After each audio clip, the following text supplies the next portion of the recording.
telling people that there is one way to God, that there are consequences to your rebellion against Him, and that salvation is found in Him alone. That doesn't fly well in a culture that says love is love, and you can do whatever you want.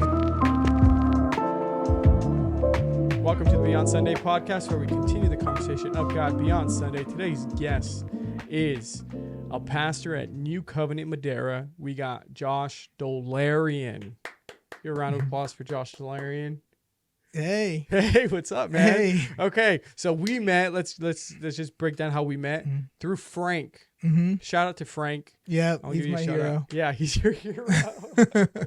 Okay, so you're a pastor. Yep. Okay. And you're also a black belt in Jiu-Jitsu. Yep. I want to get into both of those. Okay. Let's start with the pastor thing, though. How did you even come across that? Were you a pastor's kid? No, you weren't. Okay, no. So I'd like to know too a little bit like your youthful side. So like high school. Who were you in high school? And then did you think you'd ever be a pastor? Yeah. And stuff like that, man. I'd like to get into that. So let's start with like Josh. Who were you in high school, man? Yeah. Well, I was a massive dork, and I still am. Well, okay, but classified or like what do you mean by dork? Like, because I would say I was a dork too. Like not cool. Okay, yeah, me too. I was. I was like obsessed with like things that I thought would make me cool. Like what? For like, instance? I love Led Zeppelin, and that was when like I graduated high school in 2006. 06, okay. And so Led Zeppelin wasn't cool, but I thought like Jimmy Page and Robert Plant were the coolest guys in the world, and I wanted to be like them. So I like grew out and had like when I had hair, like so I had a mane, and I was I was just like, this is, yeah. I was just really, really dorky. I just was really into Star Wars, and that's not dorky. Yeah, that's where I'll give a little pushback. Yeah, like that's not. Yeah. I mean, look at my room. Yeah. You know what I mean? Yeah. Lord of the Rings. I have a Lord of the Rings tattoo. No way. Yeah. Like I love Lord of the Rings. Yeah. I would say Lord of the Rings is the greatest Christian book ever written. You got to get. I want to get into that. Okay. Because I don't have the nuances in being able to see that. Yeah. I've heard people say that before. Yeah. But it misses the mark for me. Yeah. Like maybe once you describe it a little bit, it'll click. But Yeah. okay, yeah. So you were a dorky kid from your own description. Yeah. Okay. Going to college, anything change? Yeah. So, I guess if you, kind of a prequel to my life, I think that God puts, visions in you at young ages. I think that God like instills His future in you in young ages, and a lot of times we lose track of that. We lose base with what God's intent for us was. And the earliest, I still remember when I was 7 years old, I wasn't raised in church. And I remember going to a church. We would go every now and then. I remember going to a church and saying, "Hey, Mom, the first job I ever wanted was pastor." Oh, no way. Yeah, that was the first job that I was like, "This is what I want to be." At 7 years old. Yeah, and then it got buried, and I just forgot. I forgot, and then growing up, my dad, I think he had some very intense physical and mental health issues, and really gave himself over to drugs when I was in my preteens, teens. Was physically, verbally abusive. Wow. And I just really lost myself with that.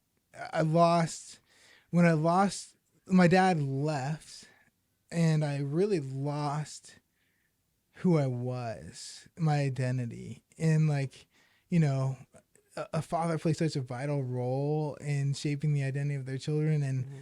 since I was, 12, 13, I really didn't have a dad in my life. And the dad that I did have was getting getting high, or ambulances were coming, or the police would show up at my door, and Wow. stuff like that would be happening frequently. And the weird thing was, we lived on a very nice part of the city, in a really big house.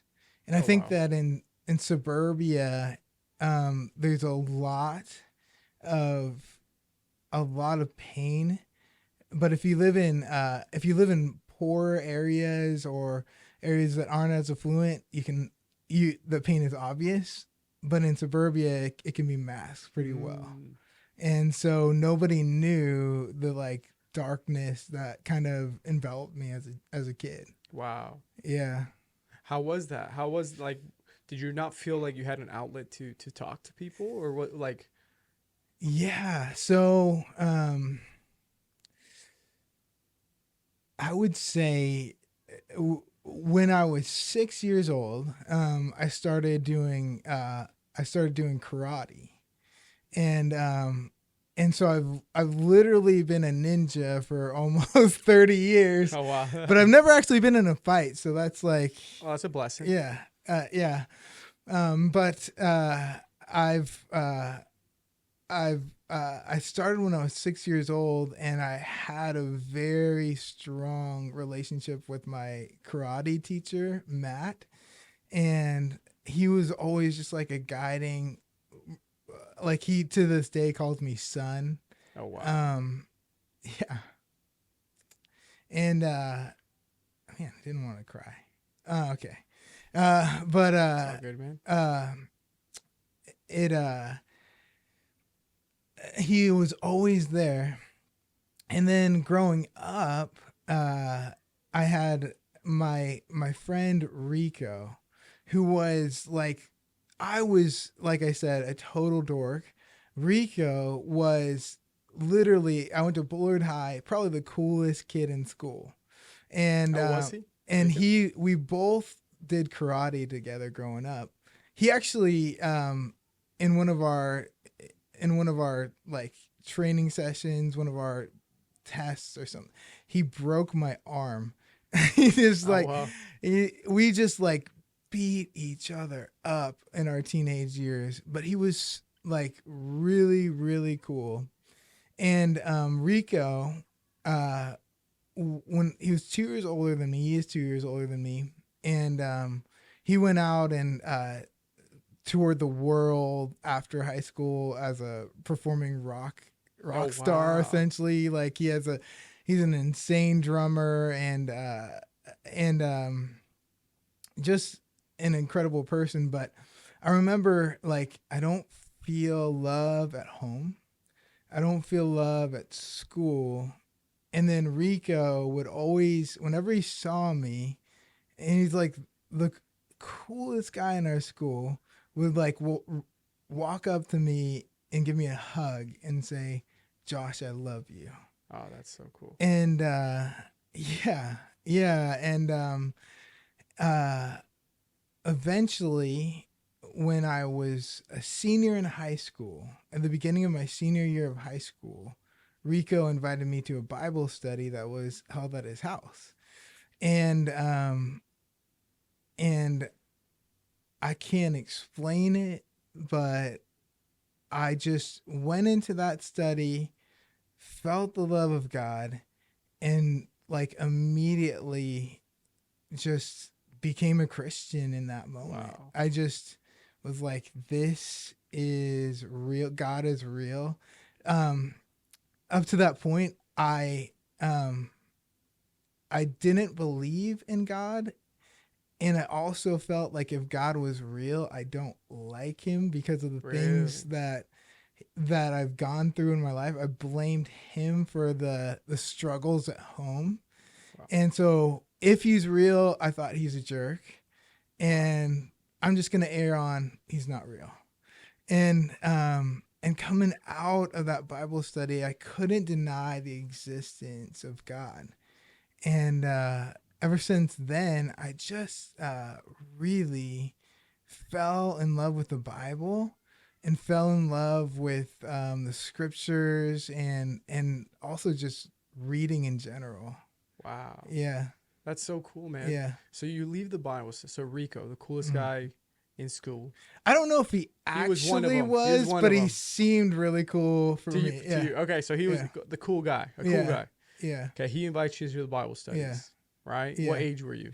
So I'm 17 at that 17. time. So Yeah. junior in high school. Maybe Yeah, senior. Yep. Senior in high school.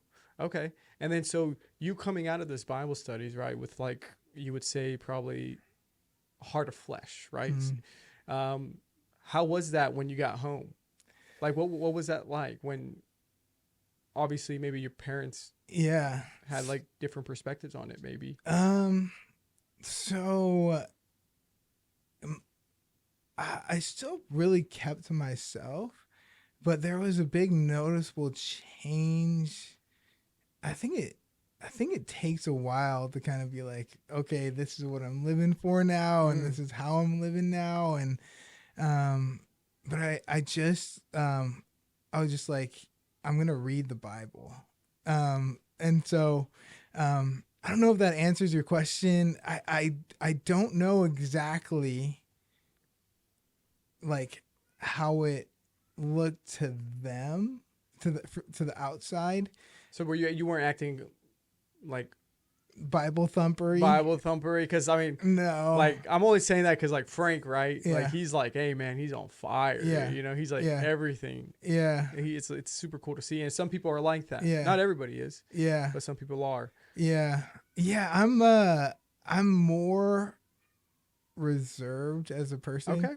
I'm more of an introvert, I would say, but I love talking about Jesus. So that's cool then. Okay, so how was your perspective then? Let's just talk about your perspective on things, right? You seeing God as like maybe like a mean kid with a magnifying glass, and we're the ants, right? Yeah. Like that perspective that you had, flipping in that moment. Yeah. Right. Like how was Yeah. that for you? Like, yeah, I think that I'm gonna move this a little closer. okay. No worries. Right there. Cool. Cool. I think that a lot of people, a lot of kids in general, have struggles with God because they think that God is the same as their parents. And so like you can't help. I think a lot of children see like, oh, that's how my earthly father is. This must be how my heavenly father is. And to understand that there's a difference, I don't know if that totally answers your question. No, you're good. Yeah. But I think that that really transformed my understanding of reality. It shifted who I was, of just knowing there is a God that radically loves me. Wow. No, that's super cool. Okay, so let's transition into, okay, now you believe in God after that moment, right? Obviously there's a time period of like sanctification process and all that, but like what was the moment? Now I'm fully sanctified. Yeah, it's so cool. at what point was Just it for you where you're like I want to be a pastor? Yeah. So like how was that journey? So the journey, like I just became obsessed with reading. I honestly didn't read much at all. I don't know how I made it through high school.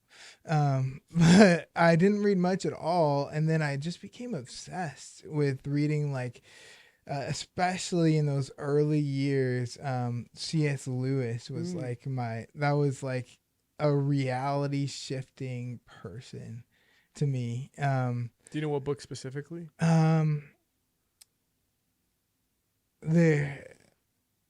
mean, there's a lot. Yeah, Mere Christianity, Problem of Pain, Screw Tape Letters.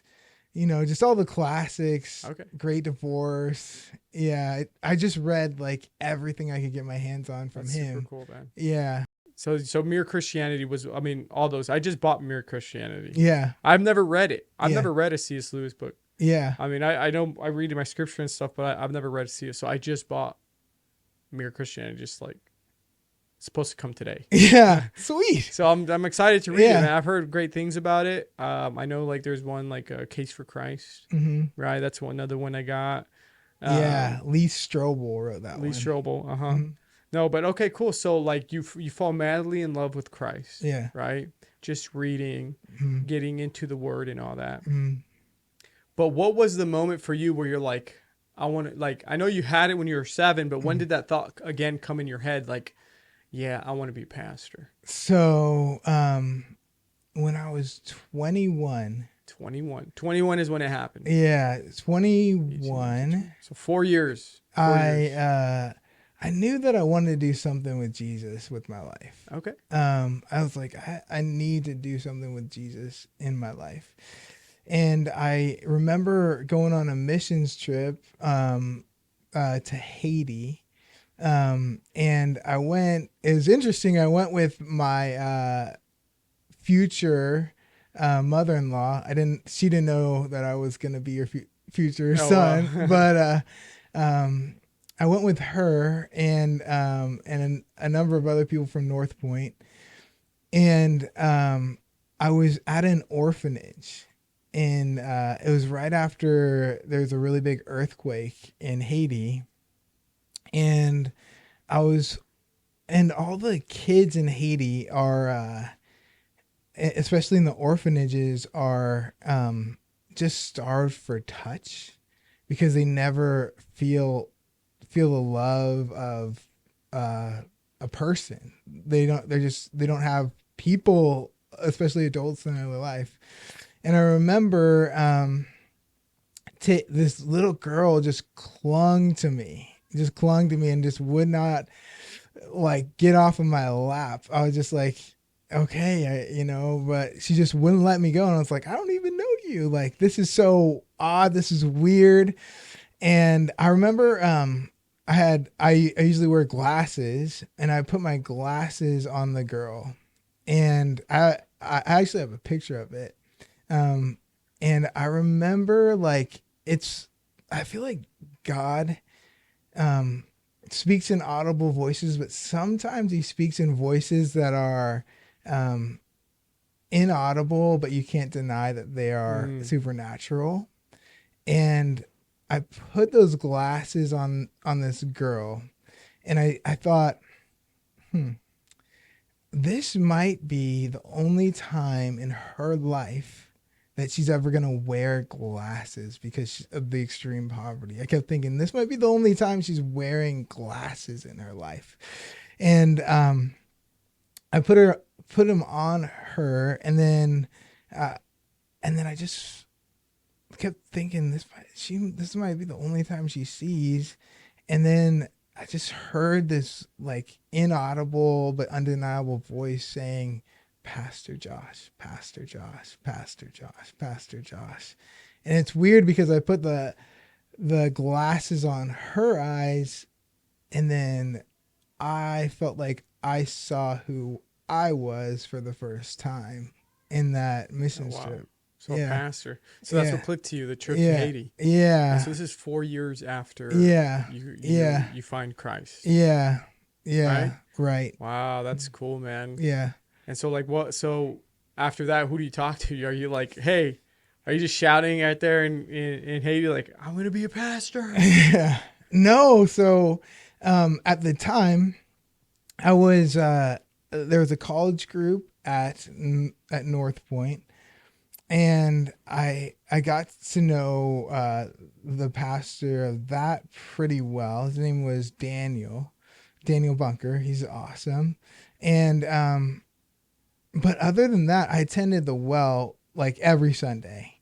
And that was when the well was like not the well of today. It was just a smaller congregation. It was still big, but it wasn't like humongous like it is Yeah. now.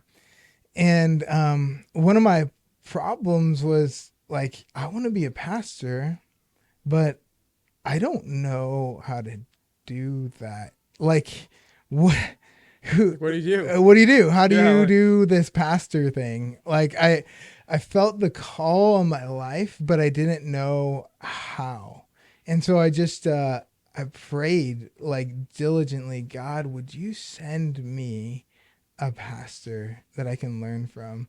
And at the time, the well was growing so quickly, it just I didn't know Brad. I didn't know any of the pastors there, and I think a lot of it was because I was young and shy, and so I'm like, I don't know a pastor, and I don't know how to do this, but I know I'm supposed to do it. Oh, wow. Yeah. That's so cool, man. So you just start reaching out to them, start asking questions. What's the time period between Haiti, Mm-hmm. you're 21, you said, right? Mm-hmm. 21 at the time, to now you're an ordained pastor. What's that time period like? Like, at what point did you become a Yeah. pastor? Yeah. So I prayed like, God, would you send me a pastor? Would you send me a pastor that I can learn from? And I did a internship program in downtown Fresno called the Pink House, which is a cool urban ministry, great experience. And there I started dating my now wife. Her name's Wow. Lauren, and and it turns out her dad is the pastor of North Point Church in Fresno, Steve, yeah. Steve. And so, you know, like the scripture says, God will do more than you ever ask or imagine. And and he brought me in one through the relationship that I developed with my wife. He brought me a pastor that I could learn from and understand pastoral ministry from in Steve. And he also brought me a fantastic dad. You know, he Father figure, yeah. yeah, like, yeah, Steve has taught me what it means to be a, a father. And he also has taught me what it means to be a pastor. And and you know, it's also weird. God works in really, really weird ways. I asked God, would you just send me a pastor?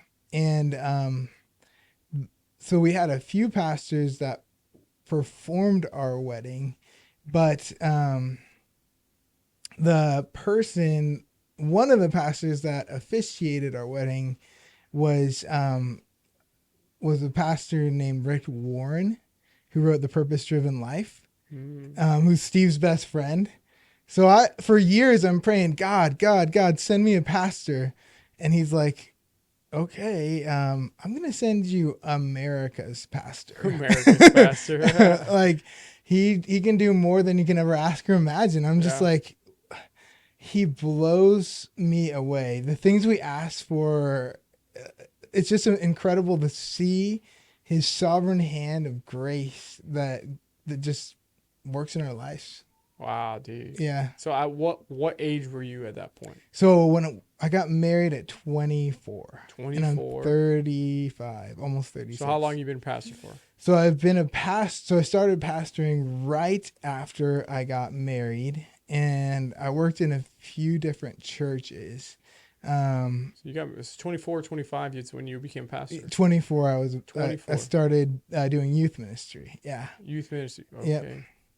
Wow. Yep. So you got 10, how old are you now? I got 36. Almost 36. So you got like 11 years. Yeah. 11 years of being a pastor. Yeah. 11 and almost 12. Yeah. 12 years, dude. Yeah. You're like a vet. Yeah. I have a lot of medals. You got a lot of medals. Okay, you become a pastor. I'm always interested. What are some things people who don't know right? Or like have no experience being a pastor. Mm-hmm. What are some things, pastor, like that are struggles that maybe you have that people don't even know? Like, what are some things that pastors go through that are unique to like them in that sense, if there is any? Well, um, there's so many. Uh, So that's a good question. yeah, I would say one of the things that's really difficult in our culture right now is like this podcast is really cool. Um, it's really cool to talk about faith, but pursuing ministry and being a pastor is not a at least I don't feel like something that people admire in our culture today. I don't think it's something that people are like, you know, especially if you're outside of the church. If you're in the church, you're like, wow, he's a pastor. If you're outside, it's like I can see that. literally, yeah. My entire dad's side of the family is atheist or agnostic. Wow. And I still remember my Armenian grandma saying, Josh, you're so smart. Why would you do something like that? Or would you be a pastor? Yeah. Oh, wow. Yeah. I love my grandma. I'm like, I feel a call from God. I'm sorry. Sorry to disappoint you. Yeah, Grandma. sorry. I know. I'm like good at two things. And one of them is like reading and talking about Jesus. You know, I think I feel like it's a very difficult thing to be a pastor in our culture today, where not only are I would say most of the culture doesn't understand. There's a lot of people that are adamantly opposed to your vocation, to your stepping in and telling people that there is one way to God, that there are consequences to your rebellion against Him, and that salvation is found in Him alone. That doesn't fly well in a culture that says love is love, and you can do whatever you want and just YOLO, you know? No, 100%. Or like culture now is like pretty much my opinion is what matters the most. I am my own God in a sense, right? Yeah. And so you saying like, no, dude, you know, in the nicest way, you're going to hell. Yeah. You know what I mean? But like in the like we have to repent from our sins. Like no, what you say is actually not true. It's not the truth. And so that's 100% going against culture. Yeah. 100%. So that's interesting. So that's one for you where it's like it's just the going against the grain of what is now Western culture. Yeah. Right? Yeah. Okay, so what other problems do you think like I would say being a pastor, okay, there's like layers to this onion because let's peel this onion back. Yeah, I'm gonna cry with this onion. Here, let me move this a little bit more. Okay. No worries like that. And just point it. Can you point it right there? Cool. It is gonna have to cover your eye a little. Cool. What did Frankie say in the interview? He's like, I think my voice sounds stupid. Oh yeah, he's like, I think my voice sounds like a kid. Like I still feel like my voice sounds like I'm in 8th grade or whatever. It's like, come on. I mean, I think everybody has that where like they hate their voice. Yeah. Like I don't like my voice. Like when I hear it back. Yeah. Yeah. I could get it. I'm used to hearing my stupid voice. Yeah, because you're probably here every Sunday. Yeah. Yeah, I hear me a lot. You're like, I hear myself all the time. Is that one of the struggles? Hearing yourself? I'm just kidding. I would say one of the so there's like being a pastor, that's hard. And then like what I'm doing now in church planting is like extra hard. Oh, really? Yeah. Okay, let's get into that a little bit. What do you mean by planting? Like, is it a new church? Yes. So it's a brand new church. Yeah. And so what are some struggles with starting that like?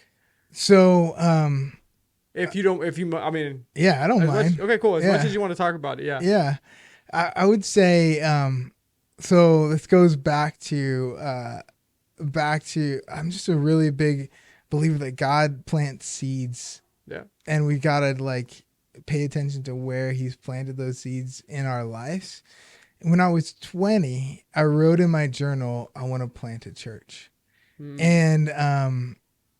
And it just haunted me, like to the core of my being. Like I want to plant a church, and I didn't understand why at the time, but planting a church, I wanted to plant a church because I wanted to reach people like me. Mm.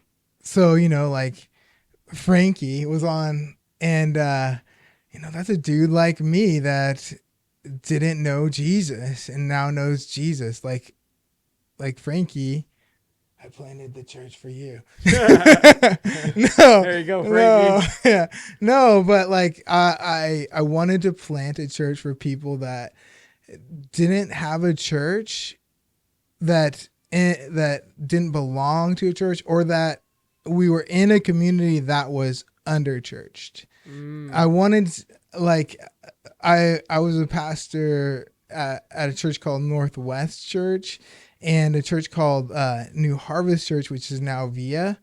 And there are a million churches surrounding these churches. Yeah. Yeah. And 100%. I was just like, I want to go where no one else is. I want to go where, of course, God is everywhere. But there's no body of believers in this community. So, um, so that vision also was a conglomeration of, I think, a prayer, that my father-in-law Steve would pray, because when he started North Point, it was a church plant. Um, it was in a unreached part of town with, in a cafeteria, and I would just sit around and hear stories about how he reached people, new people, and was able to introduce them to the gospel, and through that, experience of planning in an unchurched area of town, transform lives. And my goal as a pastor is not to, I just want to see the kingdom of God grow, and I want to see hell shrink. I want to see heaven grow and hell shrink, and in whatever way possible, I want to make that happen. And I think that church planting, the majority of the people that you are going to reach are people that aren't attached to a local church, have never been attached to a local church, or are de-churched in general. Wow. Okay. Yeah. And so that's your audio. That's who you're going for. People like you who Yeah. don't have a church, don't know Christ. Yeah. And we have a ton, like, I said Frankie is my hero, and I really believe it. And there's like the people in my church, like, they're my heroes. Like, they're the people I admire. They're the people that, like, I just say, you guys are the reason that I'm able to do what I do, and you fill me with fuel and passion, and I'm just grateful for that. I don't know where I was going with that. Sorry. No, it's Yeah, awesome, bro. yeah, You're doing awesome, yeah. dude. So you got that church right now, and it's where's it located? So there's a lot of new developments in around the Madera Rancho. So it's located in Tesoro Viejo, which is not in Kerman. Not in Kerman. Not many things are in Kerman, Yeah, actually. it's right off of it's near Avenue 12 and the 41. So there's Riverstone where that's and at. Tesoro Viejo, which are like budding new communities, which they say in the next 10 years, there'll be 100,000 houses out there. No way. There's a lot of development going on. Yeah, so there'll be 400,000 people there with Wow. no church. No Yeah, churches so yet. you're gonna be the first one right there. Yeah, That's awesome, dude. yeah, That's super cool. So, and you could get advice from your father-in-law too, and like the way to go, like pretty much having like a mentor almost, right? Like, oh yeah, just Yeah. guiding you. That's awesome, dude. yeah, I'm pretty sure you're pretty excited for that. yeah, oh yeah. So, how do you translate your jujitsu skills to pastoring? Yeah, Are you like the pastor and also security and also like, yeah, you know what I mean? Like, yeah. that's interesting to me. I've never met a pastor who's also a black belt in jiu-jitsu. Yeah, yeah. I think that there's so many similarities Mhm. between jiu-jitsu and faith. And martial Oh, arts and really? faith. Let's get into that. How so? Um, Is patience, like what is that? I love the saying that pastoral ministry is a long obedience in the same direction, and martial arts is like a long obedience in the same direction. They say that a white belt, or rather a black belt, is just a white belt that never quit. Yeah. And and I just believe like pastoring is just something you do. You just don't quit. You just don't You quit. just don't quit. And it is I think that many pastors fall because they're not equipped for the war that they are entering into. They're not well seasoned in warfare. And my whole life has been training in fighting. Yeah. And so when I step foot in church, I'm like, well, I'm doing battle with the principalities and powers right here and right now. And I'm fighting a war as I step foot in front of the pulpit. And it feels like every time I speak, I'm going to war. I'm going to a fight. I'm going to a match. I'm wrestling, and Oh, sorry. that's what I. Yeah, it does that, man. I don't even know how to fix it. I've been That's trying to good. It's good. It's good to just hear yourself for a second. Yeah, I just love hearing myself. But going to war with what the principality, pretty yeah, much spiritual warfare. yeah, Yeah. No, Yeah. you know, me and Frankie were just reading that part.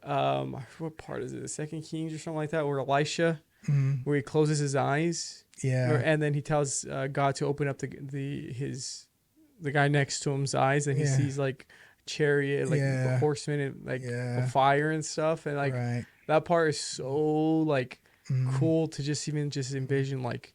Like, we're all constantly surrounded, right? Yeah. And we're constantly like, it is a spiritual warfare. yeah, A lot more now. So I used to be very skeptical and like, I don't Yeah. know if that's spiritual. Like, that's how I used to be. Yeah. Very, very skeptical in a lot of things. Mm, And so, it's clicked in my head a lot more. Like, no, this is real. Like, it's not coincidence a lot of the time. And I always play it off as like some things like, it's just coincidence, or they're just being dumb, or I don't know, right? Could be spiritual. I don't know. Like, very skeptical in my mind, but it's been my I guess I've been seeing it a lot more now. I'm drawing closer to God and stuff. Yeah. Like, just more so. Like, I'm like, you know what? Yeah, that is spiritual. Like, it's a lot more spiritual warfare than I would give credit to, I guess. Yeah. Yeah, that's Yeah. cool, man.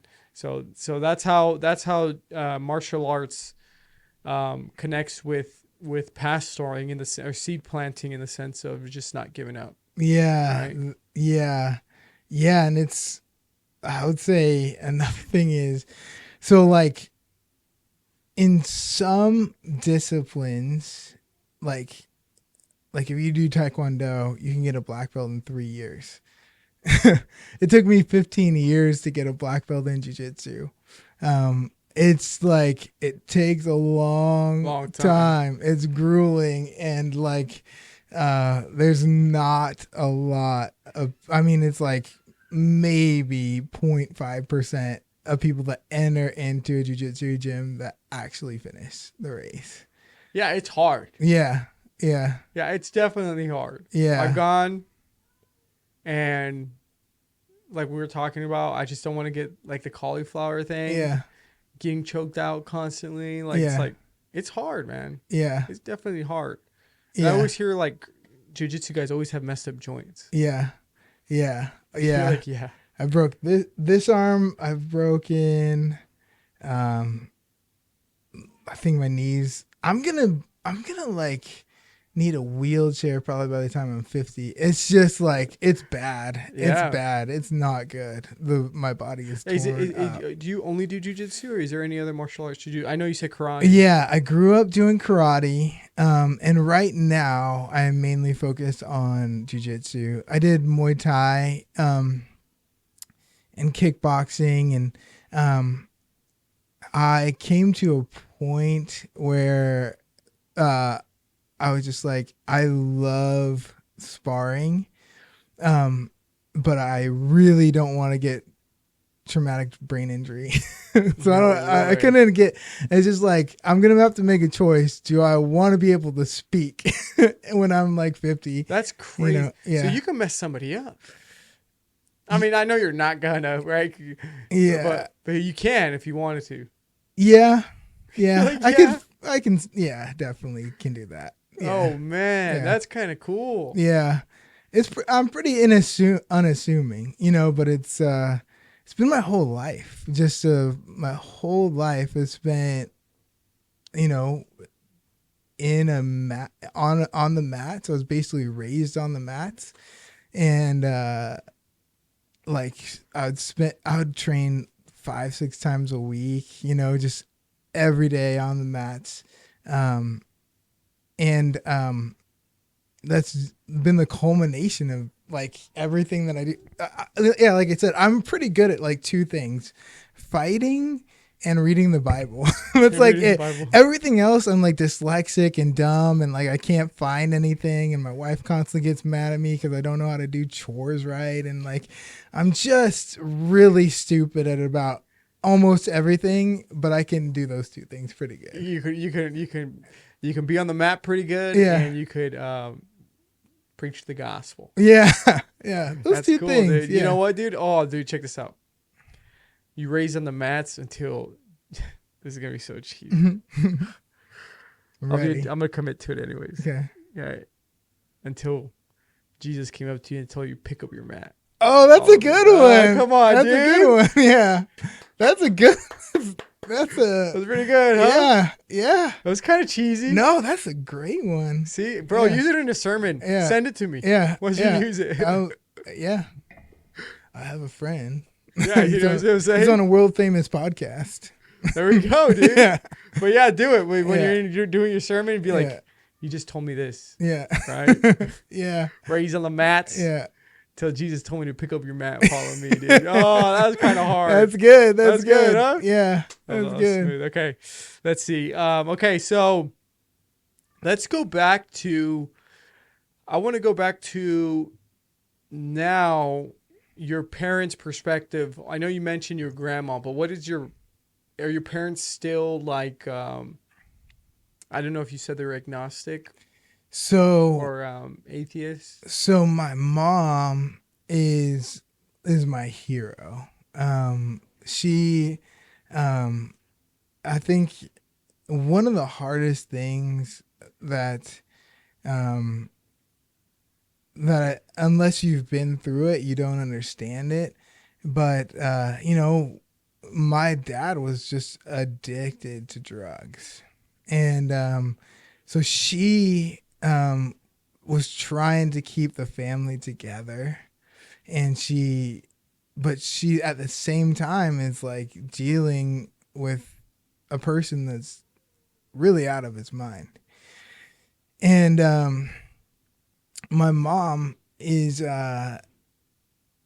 like, I started getting into Jesus so much, and I'd start reading these books, and then I think it ignited something in her too of like, I just, she was always a strong believer, but uh, Oh my goodness. Sorry.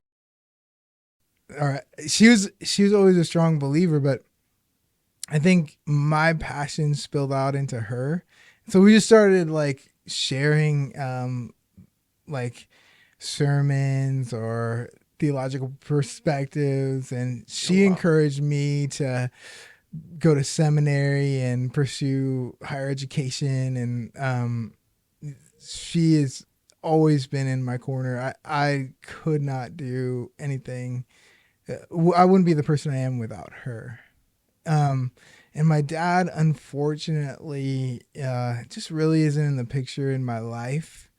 Um, and that's really sad. It's hard, but he's got his own struggles, and he's got to figure that out on his own. You know. Um, yeah. But yeah, the things you've gone through too, though, now as a pastor, as like a shepherd, you can now guide the people Mm. who might be going through the same stuff that you've gone through, Yes. right? Yeah. And so Yeah. you have experienced a lot of pain, but you can now use that to disciple, Yeah. the generations that are coming into your church and stuff, Yeah. right? Yeah. Yeah. I think especially being raised in the suburbs with prescription drug abuse in my household, I can speak the language of suburban abuse. Mm. I know exactly what it's like. And I know that there's a lot of pain that's masked by wealth and like false security. And that's why I wanted to plant a church in a part of town that is more affluent and has more resources that are kind of hiding, where people are kind of hiding a lot. Um, some are outspoken about their faith, but many people, I think, they have a lot, and they think they're okay because of the resources that they have. Yeah, their comfort is materialistic stuff, Yeah. right? And so Yeah. that's cool, man. That's awesome, dude. That's awesome that you're making an impact where you are, Yeah. right? Like that's super cool. Yeah. I need to visit it. Yeah. Yeah, I gotta visit it. Me and my wife will go. It's really far from here. It's fine. That's I mean, cool, how man. far? I mean, Madera Ranch is about 45 minutes. Yeah, an it's hour. 45 minutes. Did Yeah. you have to drive for? Would you live there? Where do Yeah. you live? Yeah. We live out there. Okay, so Yeah. you had to drive 45. Dude, Yeah. you committed, bro. Yeah. Oh, dude. Yeah. From the mats. Hey, From the mats to the picking up the mats to the Madera Ranchos. to the Madera Ranchos. That's cool. Okay, let's tackle. Yeah. This is what I need to tackle because I've heard so many people talk about it. Mm. The connection of Lord of the Rings, Mhm. right? But was the writer, what's his name? J.R.R. Tolkien. Was he a Christian? Yes. He was Catholic, which I believe Which is Christian. some people, some people might have a problem. But Yeah. Okay, so I didn't know that. Yeah. Yeah. J.R. Tolkien. And so what are the connections? Because Okay. I heard somewhere that he didn't want to make any connections or something like that. He tried not to, but in his like personal memoir, he talks about some really. So the three, oh my gosh, we're gonna get real nerdy right now. Who cares, Okay. dude? Hey, dude. All right. Okay. So the three main Rings. characters in the book is Aragorn, who's a king. That's going to rise up as a king. There's Frodo, who is the bearer of the Ring of Power, and there's Gandalf, who is the wizard, and Jesus is three things. He's a prophet, priest, and king. Yeah. The three main characters in Lord of the Ring is Aragorn, a king, Gandalf, a wizard or a prophet, and Frodo, who's the priest that carries the sin or the ring to do away with the sin that's engulfing the world. So I basically, those three characters are a representation of Christ's deity in the book. and in the memoir he says that. Yes. Yeah. Oh, Yeah. Yeah. that kind of blows my mind a little Isn't bit. that cool? Yeah. And what else is in there that's like a cool connection? Or is that like the main one? Yeah, I think he was I think he was the thing that he wrote a lot of, or he originated a lot of his stories in World War One, because he was in World War One, and I think that a lot of his stories came from his pain that he experienced and translated into a healing work for himself and the world.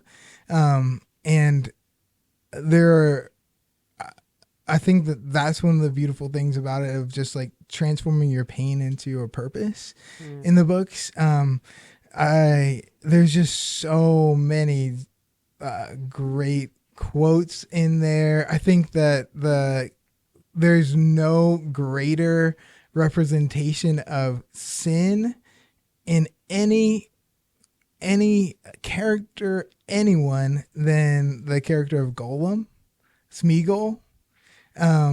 He's because of the ring. Yeah, He had it, so he's- he's consumed. he's by, consumed by darkness. When Paul Oh. says, the thing I want to do I cannot do, and the things I do not want to do, Yeah. he literally embodies a sinful human being, like the greatest example of someone consumed by sin.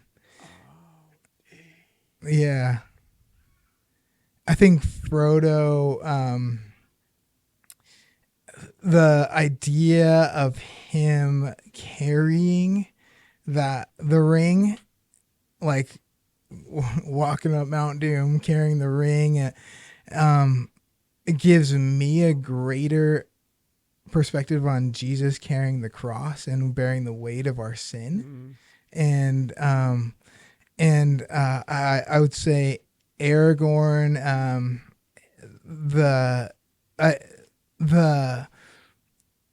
his story begins like he starts as Strider and then becomes Aragorn, the king of all Gondor. Oh my gosh, I'm being so nerdy, but I love it. It's cool, dude. But he becomes the king, and I think that's a really great example of who Jesus is.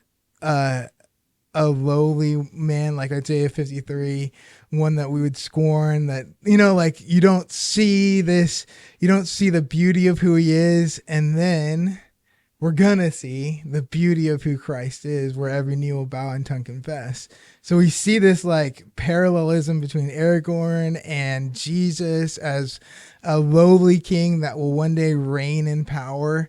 Gandalf, the most obvious Christological comparison in the books, which this Is it Gandalf because he dies? But he comes dies, back? and each one of the characters, Frodo, Gandalf, and Aragorn, all have deaths in the books. They don't show it in the movies. They all die and have resurrection experiences in the books.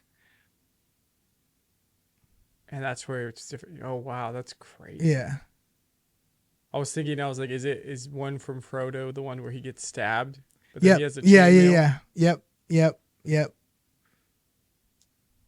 Man, I gotta watch the movies. Well, I gotta read the books too, though, I guess, to fully get all of it. I heard that he made that book as long as possible. Like he was trying to make the longest book possible. Yeah, and then Right? Is that true? I actually don't know that one. He wrote, I would say the best book that he's written is called The Silmarillion. Is that not connected? It's like a prequel to the Lord of the Rings. I thought The Hobbit was a prequel. The Hobbit's like his prequel, and the Silmarillion's like his pre-prequel. Oh, so that first one you said is the one before all The Hobbit too. Yeah, and it talks about it has like a creation account in the Silmarillion that like literally echoes Genesis chapter 1, chapter 2. It's like exact parallelism between the two, the creation of Middle Earth and the creation of the Lord of the Rings, or the account in Genesis is a parallel to the account in the Silmarillion of Middle Earth. I'm gonna start watching them now. Yeah, And I know Narnia too, right? But that's C.S. Lewis. Yep. But Narnia is a big one where it's like probably more. It's more in your face. Kind of thing, right? Like Aslan. And Tolkien was. Aren't they like best friends? Yeah, Tolkien introduced Lewis to Christianity. No, he didn't. Did he? Yeah. I did not know that. Yeah, they would like sit together, and there's a great book that C.S. Lewis wrote called "Surprised by Joy." He talks about J.R.R. Tolkien in there and like his conversion experience. No way. Dude. Yeah, so he was the one that they were like best friends, and he was the one that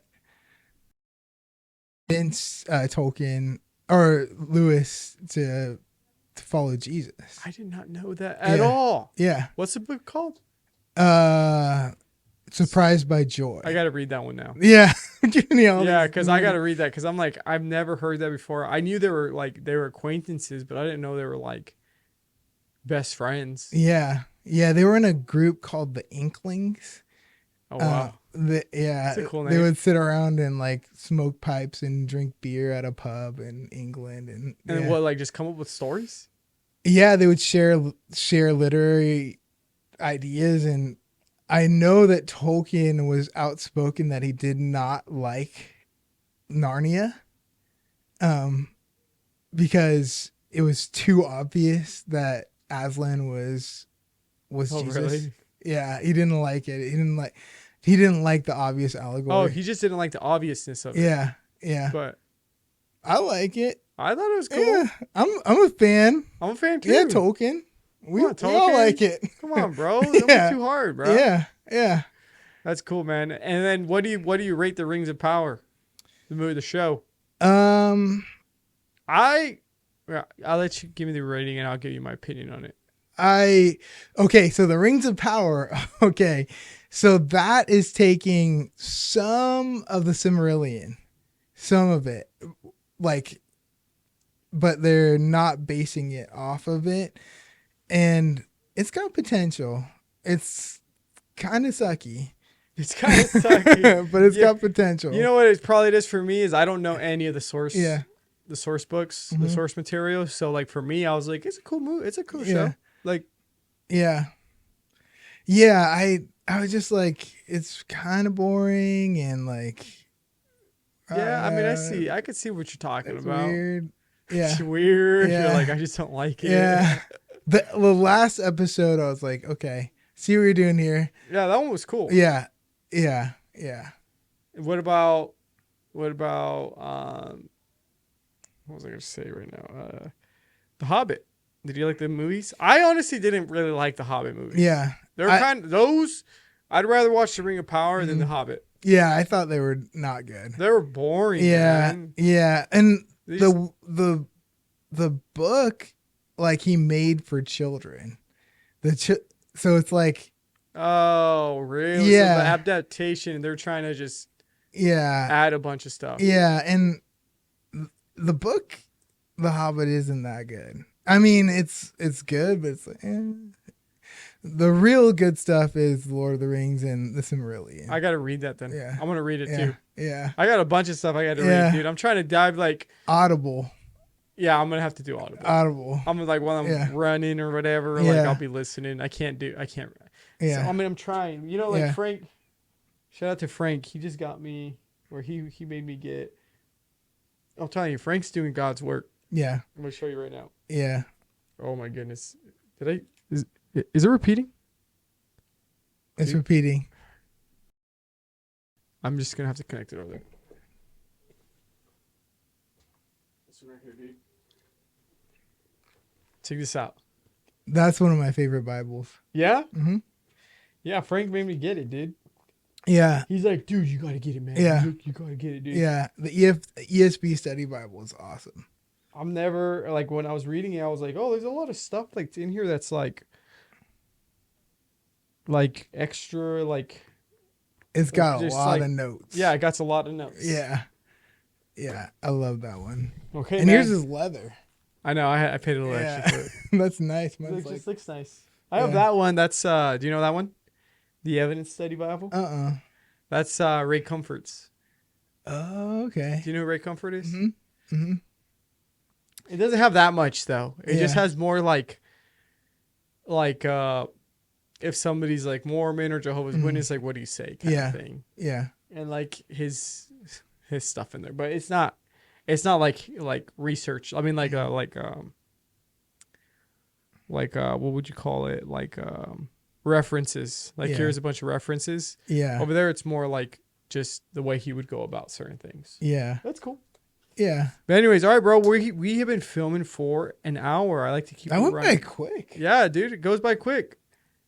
It goes by way more quicker than you think. Yeah. Maybe you could come back on, dude. We tackle a subject if you're willing to drive out here that Yeah. far. Sure, man. Let's tackle like a Anytime. subject. If you got some like I don't know, problems with the youth or whatever, dude. Like we could just come up with a subject if you're down. Maybe we can get Frankie on here. That'd be kind of cool. That'd be good. Get That'd a be three. good.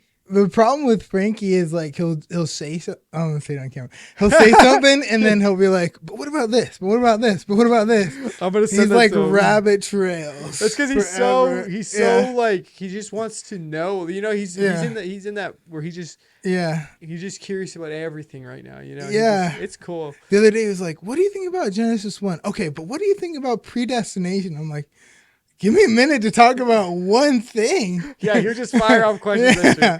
It's awesome to be Yeah. honest. It makes you think. Like it's like, man, okay, let me think about this real quick. Yeah. You know, where do I actually stand? I don't Yeah. know. You know. Yeah. But anyways, okay, let's plug your church, man. So New Covenant in Madera. Yep. Okay, I'm gonna put. Do you have an Instagram and stuff? Yep. We have a Facebook and Instagram. Perfect. I'll put it in the description. Do you have any pages that you want people to follow you or just New Covenant? Yeah, you can follow on Instagram New Cov Madera, or you can follow on Facebook New Cov Madera. And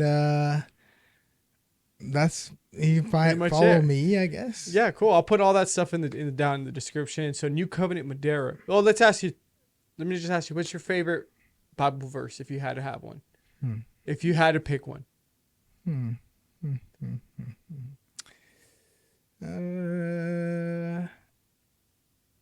I think the verse that I would say is the most